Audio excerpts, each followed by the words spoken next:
Hey there, Ron Sullivan, your online hitting consultant. We're going to talk about something that's a very controversial subject on YouTube, especially with most of the hitting gurus these days are talking about never hit down on the ball. That's an old, archaic idea, and something that we should all. I like that. I think most of my subscribers are people that kind of try to use their head a little bit more than just getting trapped in a philosophy. Oh, and these guys have backed themselves into absolute corners where nobody hits down on the ball. And let me show you video evidence of that. And I'm going to show you today some examples of guys that are hitting down on the ball. I'm also going to show you an example of one of my students to show you that I'm not a chop instructor. I'm not trying to teach players to chop, but I will, as a responsible coach and as a student of the game, I will not eliminate an idea like hitting down on the ball because guys think that they see something on video that just, oh, that proves it, right? So here's a guy hitting down on the ball. Now, I will say this. This is a ball that's way down in the zone, but it proves my point.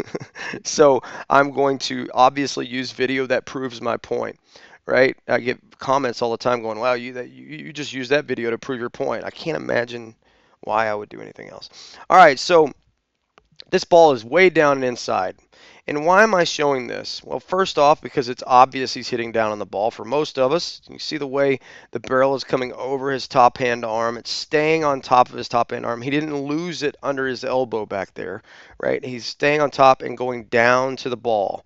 This is a very responsible decision for a player that is exclusively a top hand hitter. This position is what you'll find most players that hit with their top hand and a ball down in the zone. They're going to look a lot like this. Now, a bottom hand hitter like Mike Trout and Arenado, Derek Jeter, you're going to see that they're going to have a little bit more of a loopy look, all right, when they attack this ball, right? So in this particular case, this is a guy that hit down on the ball. Now, for those that just can't, that they only see video one way, oh, well, watch the, oh, now, oh, his barrel's going up now. Well, first off, I would ask, where the heck else is his barrel going to go? He can't go around his knees from there, right? So it's naturally going up. And in this case right here, I'm going to give you a litmus test for, again, for those that just can't buy into the fact that anybody hits down on the ball. Go into the backyard, set a tee up, knee high, right, inside corner, a little farther out in front of your foot, and try to emulate this position. Now, his arms are fully extended, and probably the most important part of this is that his barrel is below his belly button. You can't do this without hitting down on the ball. So there's our litmus test. Also proof that guys do hit down on the ball. I'm showing you the most obvious example. There are many other examples, but this is the most obvious. On a pitch that's down and in, Bryce Harper hits down on the ball, right? He didn't try to swing and hit the catcher's mitt in order to work up to this ball, right? So here's one example, if you will. So I also went one step farther in this. And this is maybe a little harder to get, right? And maybe a bit of a stretch that some people will feel, right? But I took the liberty of siloing out in Photoshop this same guy. Many of you have seen I've done stuff like this before, right? This same swing. And because this video on the right is a home run he hit in the playoffs last year, a little bit under the belt, right? And so it's a completely different location. His leg angle, right? And I don't have his legs here, but his legs, he gets about 17 degrees from his front foot to his belt here, right? A 17-degree difference, right? As he gets into his legs more on balls down in the zone, really sinks into them, right? So what I did is I took the luxury or the liberty of just taking that silo out of this guy, put him up here, and rotate him clockwise 15 degrees, right? The same difference, a couple of degrees short of the leg angle difference, right? And what I wanted to show you is it's really scary, in fact, if we can agree that he felt like he was hitting down on the ball in that swing on the bottom there, and this being the same swing on the left that obviously I've changed the angle to, but if you watch the mechanisms driving the swing, if you watch the mechanisms driving the swing, they're identical. Identical. In fact, we could watch these videos both with our eyes, only believing what we see, and say, well, the barrel's obviously going up, right? But here's the thing. This is what you got to get. right? In the video on the left, we know he feels like he's hitting down on the ball. But what does he look like? He's swinging up, right? That video on the right is a game swing. There's no doubt any normal person would say, look at the barrel going up. Yes, but we know on the left, right? I'm not going to say on the right he felt like he was hitting down. I'm not going to leave that alone. All right, I'm just going to stay away from that. But on the left, we know that he felt like he was hitting down in this particular swing. But it certainly does, from this angle, certainly looks like he's swinging up. So careful only believing what you see, right? The feeling, when pros talk about the feeling they have when they hit, that's the key. If a professional player like Albert Pujols says, I want to feel like I'm hitting down on the ball. When Francisco Lindor, right, after he hits a game-winning shot a couple of years ago in the playoffs, he had been slumping a little bit. Reporter asked him, so Lindor, what have you been working on? You've been struggling. He said, well, I went in the cage with a buddy and I've been working on feeling like I'm hitting down on the ball a little bit. When professional players say that, they don't say it because they don't know what they're talking about. They have nothing else to say.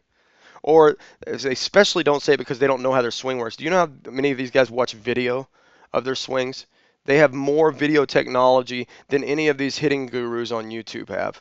Right? They've got people around them that are analyzing, giving them numbers, giving them this, giving them that. They know exactly what they're doing. So if they talk about feeling like they're hitting down on the ball, really listen up, right? Because they're not saying I'm working on chopping wood. They're not saying that. They said when Francisco Lindor said I'm feeling like I'm hitting down on the ball, he recognized I've been getting too loopy. Maybe he was popping up, hitting infield pop-ups, whatever it was, right? And so he said, as a responsible hitter, I got to flatten this out a little bit. So what did he do? He went in the cage and worked on feeling like he was hitting down on the ball.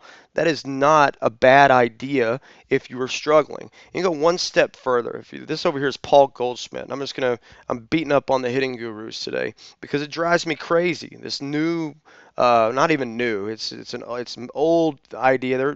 I just saw the other day. We got a tee now. Right? We got a tee that leans this way, right? And it's going to get you on plane better.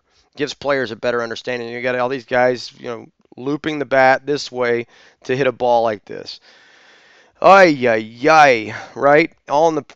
Just to make money, I think. I mean, or they just can't allow themselves to think about this stuff. The same guys that built this tee, this ridiculous concept, right? The same guys that built this tee, they would analyze Paul Goldschmidt. So Paul Goldschmidt sends this into whoever, and he says, all right, so, and he sends an alias, George, and their instructor comes, hey, George, we're going to get you a little bit, you're not going to make it to the highest level, kiddo.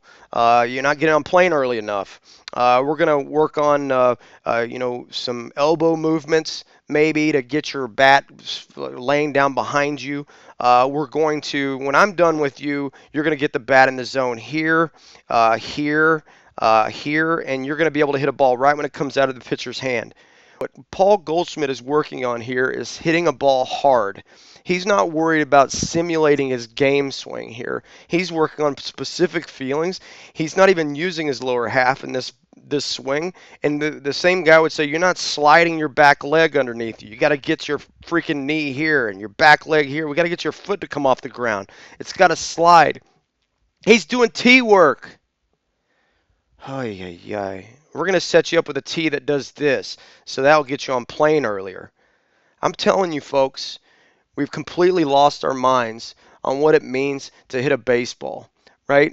All these new analyzing tools and so forth, they're allowing bozos, right, to come in and really mess your young players up, right? If your player is 8, 9, 10, 11, 12, you better listen up, right? Stop listening to the guys that are telling you to get longer and deeper. Those guys are getting you in trouble. Now, if your player is going to an instructor that is teaching him to throw his top hand over his bottom hand to chop down at the ball, I would run away from that as well, right? But teach your players to have a simple move, right, to the ball. When they're doing tee work, friends, if your player is getting to a weight shift like Paul Goldschmidt is here, right? That's 165 degrees from the center of his chest under his head to his front foot. He's obviously not simulating his game approach here, right? And if your player is standing upright like this, and most young players, that same line is about 165 to 170 degrees. And if they are not taking the same approach that Goldschmidt is here, if they're not coming in steep like this with this posturing, they're doing it wrong, right? That's not my philosophy. That's just true. That they're doing it wrong. If they're looping the bat back here to get behind a ball, wow, I got all kinds of crazy stuff going on. If they're looping a bat way down here to hit up on a ball that's sitting still, there's a problem, right? There is a big problem. And I'm going to tell you right now, there is no pitch plane here. There is no pitch plane here, right? And if you have a young player that is getting on plane on a tee way back here, I'm going to tell you what's going to happen. What you're building with that is a player, when the ball starts moving and it's dropping, your player is still going to try to find that much room behind the ball. This is why tee work is so important to understand, right? That we're not trying to simulate pitch planes when we're doing tee work, because you're teaching your player to always look for a barrel position behind a ball that's sitting still, right?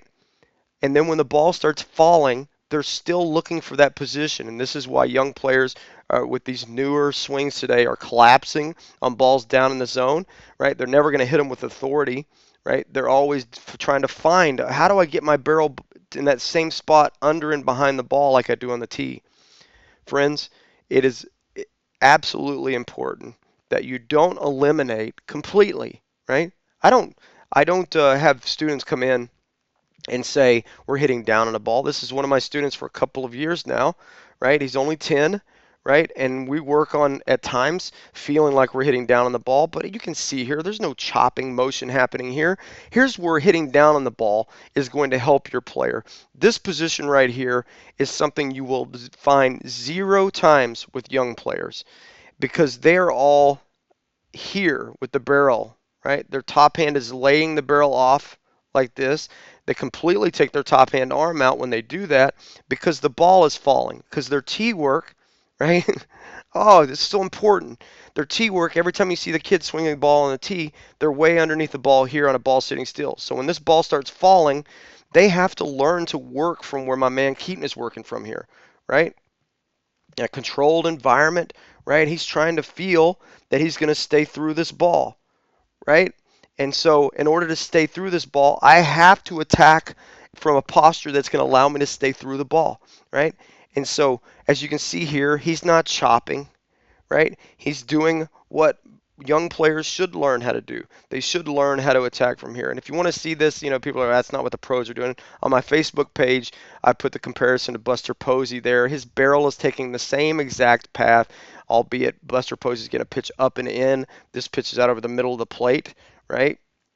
And does exactly what he's taught to do, right? And this is what, when guys like Mike Schmidt said, when his career changed and he learned how, and I'm going to tell you, a lot of guys would say, oh, he didn't know what he's talking about. Mike Schmidt knew exactly what he was talking about. When my career changed, I worked on hitting, or he said, I started understanding the downward path to the ball. And then he corrected himself, and he said, no, it wasn't so much a downward path as much as I was working down to the ball, right? It's very important to understand that in this phase of the swing, right, that's what players should be working on. In the cage, on the tee, right, we're working on how do I stay in command. If your player is getting loopy back here, right, it's not, especially your young players, right, fundamentally, they have to understand what it means to unload the bat and to be in charge. His approach is going to be fantastic, right? This is how players, and this is why he's having such a good season right now, right, because he's not believing in get deep, yada, yada, yada, right? Ron Sullivan, your online hitting consultant. Thanks.